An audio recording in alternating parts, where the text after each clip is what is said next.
Good day, preschool teachers. Yesterday, I had something interesting happen. I had a child take one of the baby dolls, place it very gently and carefully on top of a rock, and then get a blanket and completely cover the doll head to toe. And then get another blanket, put it on top of that one, and then get a scarf and put it on that top of that one, and then dig through the bag of baby clothes to get a burp cloth and uh, shred it on top of that. Before I knew it, she had this baby under a complete pile of blankets so that when another child came looking for the baby, we were confused as to where it was. And she said, it's under the blankets. So I bet you've had this happen.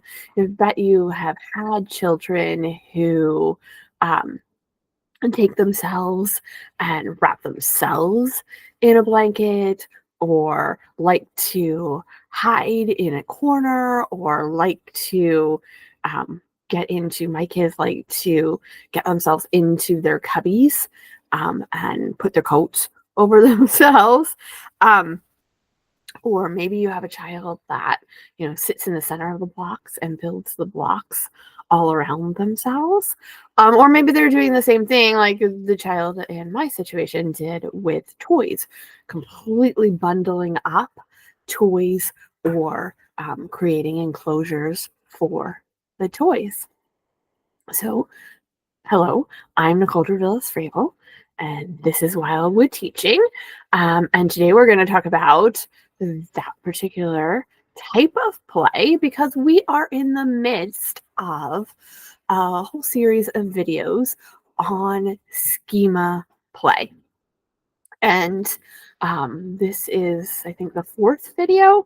We covered schema play in general, what it is, why it's important.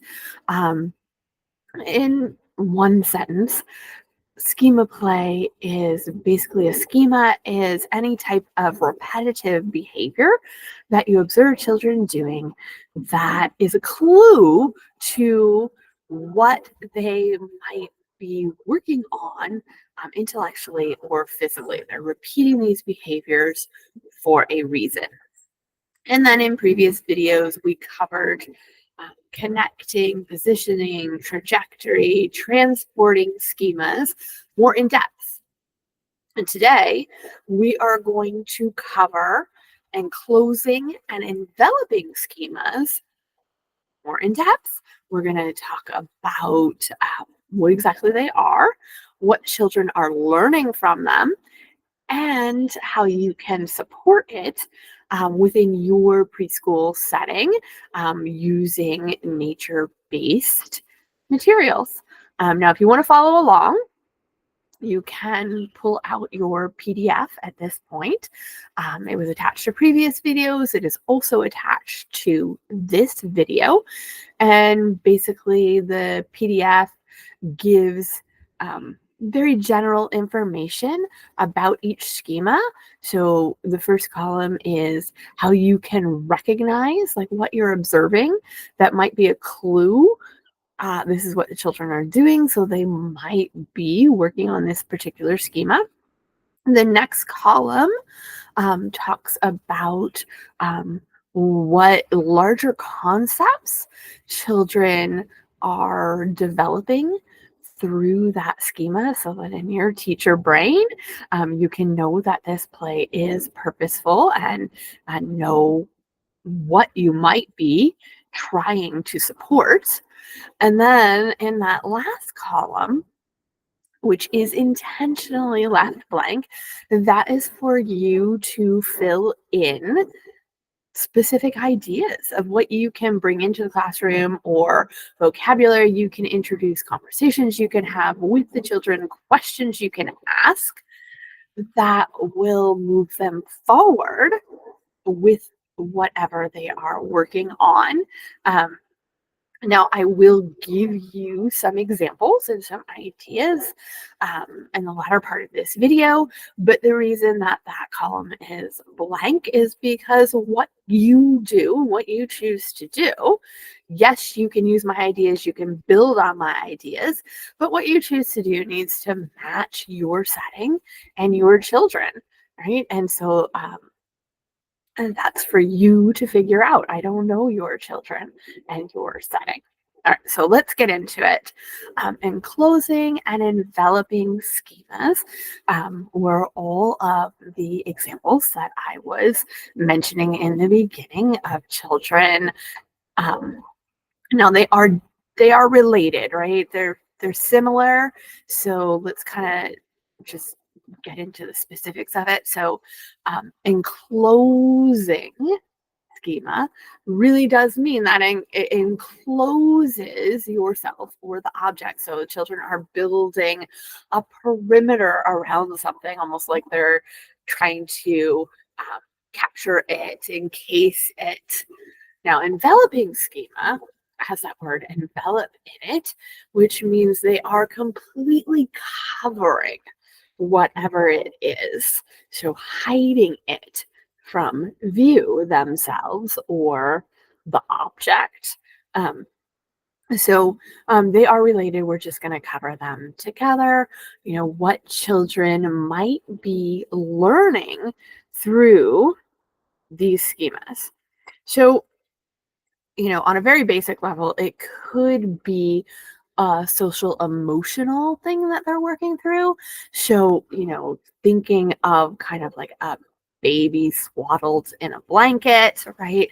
If children are completely enclosing or enveloping themselves, maybe this is, how they are calming themselves, how they are feeling safe in an environment, right? They're getting to that self-regulation state, right? Within your classroom setting. Um, so they could also, when they're building those perimeters, be learning about line, shape, angles. What kind of shape am I building? What do I need to do to completely surround something? Um, we can also get into ideas about area and volume. Of course, this is in a hands-on way, right? How much is going to fit into or onto my blanket? What happens if I spread out the materials as opposed to putting them all in one clump? Right? All right, now let's talk about that last column on your PDF is how you can support it within nature-based settings or nature-based materials. Um, Obviously, again, almost like every schema, having a variety of natural loose parts, they're there then. They're there that children can wrap them up in a blanket. Or I like to bring out yarn or pipe cleaners that children can use to wrap around sticks or pine cones or river rocks, whatever you have in your setting. Um, you can also bring in pictures of animal homes, right? So you're bringing in pictures of nests and dams, right? That children can say, okay, this is how animals enclose themselves. And so when I am working with the clay, with the Play Doh, with whatever natural materials we have, maybe I want to start to recreate this nest. And then, of course, having small acrylic animals that they can build homes around and for is helpful as well. Maybe you want to bring in some sort of uh, trays or bags for just shape mats, right? So that children can be sorting something as they are enclosing them. Um, If you are taking it outside, this is a great time for large building materials that children can use to enclose themselves, right? So if children want to build a lean-to against a tree, um, we also have at our setting waterproof fabric, which is basically a very thin vinyl that children can use to drape over their structures, right? And an additional way to um, envelop themselves. I also have hammocks, which are excellent. Again, I've always wondered why children, like to wrap themselves up completely in a hammock or even cover their heads, right? Um, and like a little hot dog bundle. Um, and so these are again a great way to have children feel that security of being enveloped in something. So I hope that this gave you a little bit of background knowledge on enveloping and enclosing schemas, so that, if a parent comes to you, if an administrator comes to you and says, well, what are the children learning? You've got it covered. And then I hope that this gave you some ideas about how you can support this type of play and extend it within your classroom or hopefully outside. And then join me here next week when we will be taking a deep dive into rotation and orientation schemas. I will see you there.